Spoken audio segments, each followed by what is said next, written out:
By the way, this young lady is not my wife, but I am sleeping with her. I'm telling you this because I'm comfortable with my womanizing. Yay! Here's a step-by-step guide on how to fumble a 6-figure per year annual income. I want to update Torontonians on a difficult personal matter. During the pandemic, I developed a relationship with an employee in my office in a way that did not meet the standards to which I hold myself as mayor and as a family man. Not only did you do that, they got your ass on camera. Niggas ain't got me on no fucking camera. This is the clearest video I've ever seen. This is the most HD shit ever. This is 4K. How did they get you at 4K? That ain't me. The relationship ended by mutual consent earlier this year. During the course of our relationship some time ago, the employee decided to pursue employment outside City Hall and secured a job elsewhere. I recognize that permitting this relationship to develop was a serious error in judgment on my part. It came at a time when Barb, my wife of 40+ years, and I were enduring many lengthy periods apart while I carried out my responsibilities during the pandemic. As a result, I've decided that I will step down as mayor so that I can take the time to reflect on my mistakes and to do the work of rebuilding the trust of my family. See, as you can see, the more you fuck around, the more you're going to find out. I'll be working with the city manager, the city clerk, and the deputy mayor, Jennifer McKelvey, to ensure an orderly transition in the coming days. While I deeply regret having to step away from a job that I love in a city that I love even more, I believe in my heart it is best to fully commit myself to the work that is required to repair these most important relationships. As well, I think it is important, as I always have, for the office of the mayor not to be in any way tarnished and not to see the city government itself put through a period of prolonged controversy arising out of this error in judgment on my part, especially in light of some of the challenges that we face as a city. I'm deeply sorry, and I apologize unreservedly to the people of Toronto and to all of those hurt by my actions, including my staff, my colleagues on City Council, and the public service for whom I have such respect. Most of all, I apologize to my wife Barb and to my family, who I've let down more than anyone else. Now, when it comes to dating in general, you never, ever, ever, ever, ever, ever, ever, ever, ever date coworkers. For the most part, unless you don't care about, if you don't care about the job or your career in with that company, do as you wish. But for the most part, you should not be fucking people. You should not be smashing, having a sexual intimacy with women at work. Men, women, whichever one. You're showing me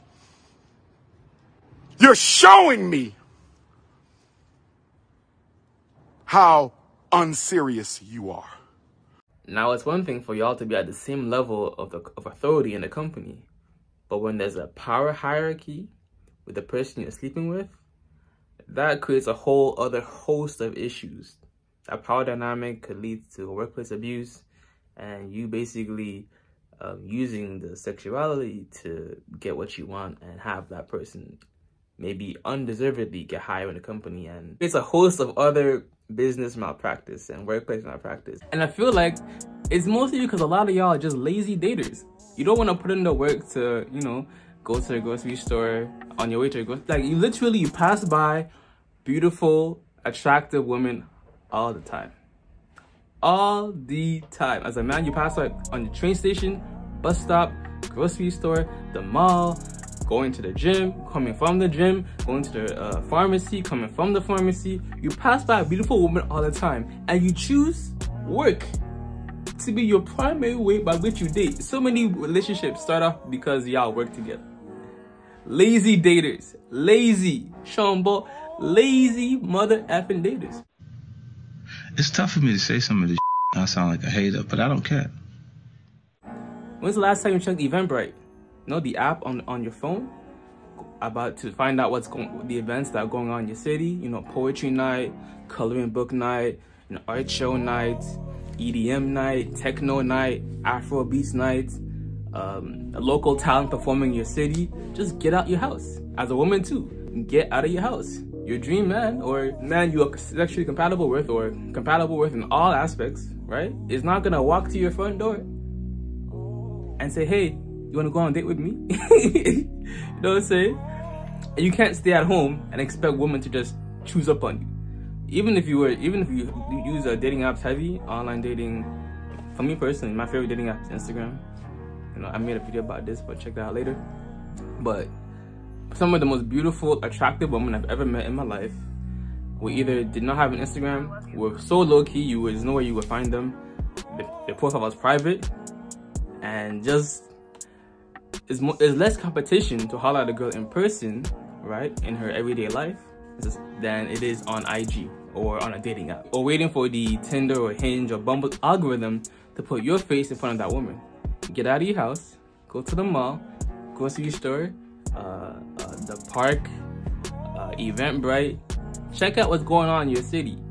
Follow all the restaurants near and around you, so that, you know, when they have an event, you can pop up and go there, rather than relying on the familiarity of your coworker and doing that shit. You know what I'm saying? And always remember this quote: he who hesitates masturbates. He who hesitates is prone to masturbate.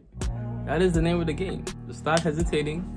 Like, for me, like, literally on a weekly basis, I kid you not, I talk to at least minimum 20 different girls.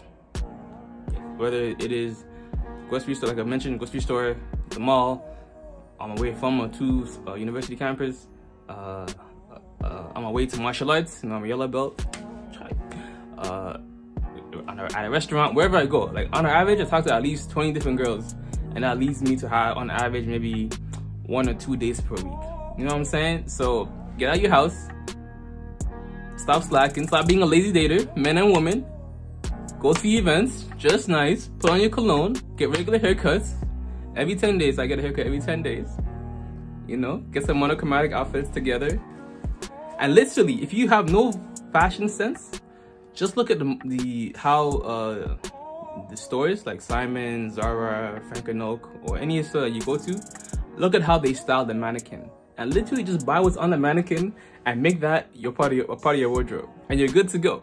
You show bro? You understand me? And I don't want to harp on this aspect of the John Tory's cheating scandal too much, but I kind of have to. It's the whole aspect of monogamy and shit, right?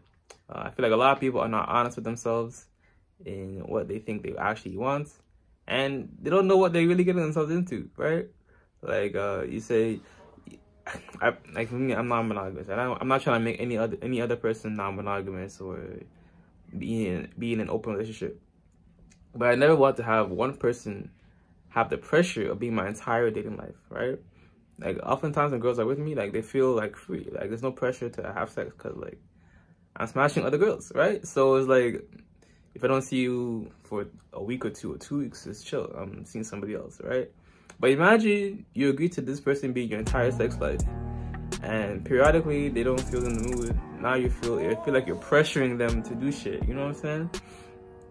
And on top of that, even if you think like completely, like even full future long term, like me personally, I still want to get married. I want to have a wife, and periodically, like maybe once a week or once a month or whatever it comes down to, I still want to have her to be aware that I might want to smash another girl periodically, right? Whether it's once a month, whether it's once every quarter, it's gonna happen eventually. People's libido or people's desire for sex changes after having kids, right? And even the if it goes back, the libido goes back to being how it was before. There's still the postpartum, there's still the tears in the body, the vaginal walls that have to be healed before you have sex again. And I've on Reddit like a lot, right? I follow like all the Reddit forums, especially all the sexual ones, just to understand like what's going on, like, you know, and how I can be better in the bed as well for my people that I'm intimate with. And more times than not, it's like, oh, my husband's pressuring me. I'm barely a month or 3 weeks postpartum, and he's already like, you get it, right?